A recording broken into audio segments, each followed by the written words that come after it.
అనగనగా ఒక అడవిలో చాలా రకాల పక్షులు, జంతువులు నివసిస్తూ ఉండేవి. అందులో ఒక పిచ్చుక ఒక కొమ్మ మీద గూడు కట్టుకొని తన పిల్లలతో కలిసి నివసించేది. అయితే ఇంతలో వానాకాలం రానే వచ్చింది.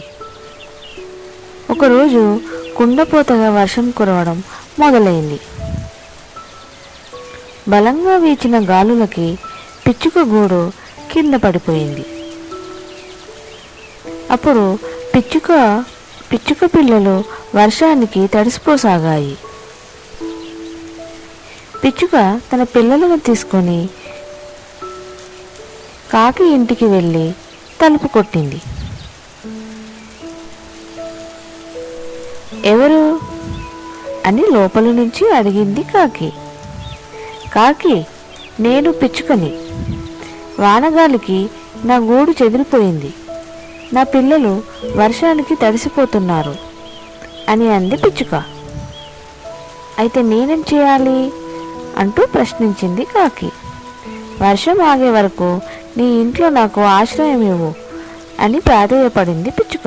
లేదు లేదు, నా పిల్లలు వెచ్చగా పడుకొని ఉన్నారు, నేను తలుపు తీయలేను అని నిర్దాక్షిణ్యంగా చెప్పింది కాకి.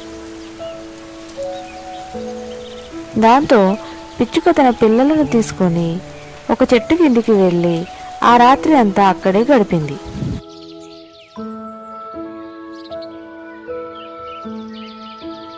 మరుసటి రోజు పిచ్చుక ఒక మంచి చెట్టు చూసుకొని మంచిగా గూడు కట్టుకొని తన పిల్లలతో కలిసి నివసిస్తుంది. ఇప్పుడు బయట ఎంత పెద్ద వర్షం పడినా పిచ్చుక కట్టుకున్న ఇంటికి ఏ ప్రాబ్లము లేదు. అది ఇంటి లోపల అన్ని వసతులను అమర్చుకుంది. పిల్లలు కూడా చక్కగా ఆడుకుంటున్నారు. కానీ ఇంతలో ఒకరోజు చాలా బాగా వర్షం కురిసింది. ఆ వర్షానికి ఈసారి కాకి యొక్క ఇల్లు కూలిపోయింది. అప్పుడు ఆ కాకి తన పిల్లల్ని తీసుకొని పిచ్చుక ఉంటున్న ఇంటి దగ్గరికి వచ్చింది. పిచ్చుక ఇంటి తలుపు ఎవరో తట్టడం విని ఎవరు అని అడిగింది. అప్పుడు కాకి, నేను పిచ్చుక కాకిని. నా ఇల్లు వర్షానికి కూలిపోయింది. నా పిల్లలు తడిసిపోతున్నారు. దయచేసి తలుపు తీస్తే ఈ రాత్రికి నీ ఇంట్లో ఉంటాను అని అంది కాకి. పిచ్చుక వెంటనే తలుపు తీసింది. కాకి ఇంకా కాకి పిల్లలను తనతో పాటు ఇంట్లోకి తీసుకుని వెళ్ళి వాళ్లకు ఆశ్రయం ఇచ్చింది. గతంలో పిచ్చుకతో తను ఎలా ప్రవర్తించిందో గుర్తుకు వచ్చి కాకి సిగ్గుతో తలదించుకుంది.